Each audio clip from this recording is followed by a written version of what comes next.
He is Shankar, 25-year-old boy, diagnosed as cerebral palsy. His both hand and leg is affected.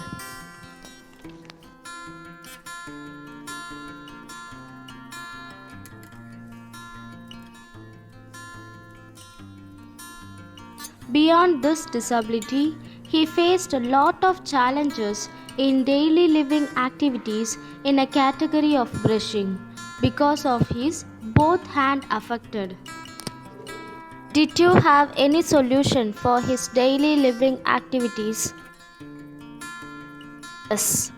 Using adaptive brush is his solution. This adaptive brush will be lengthy because he didn't able to take brush into the mouth. I make him to hold adaptive brush and ask to brush on the both side and front side also.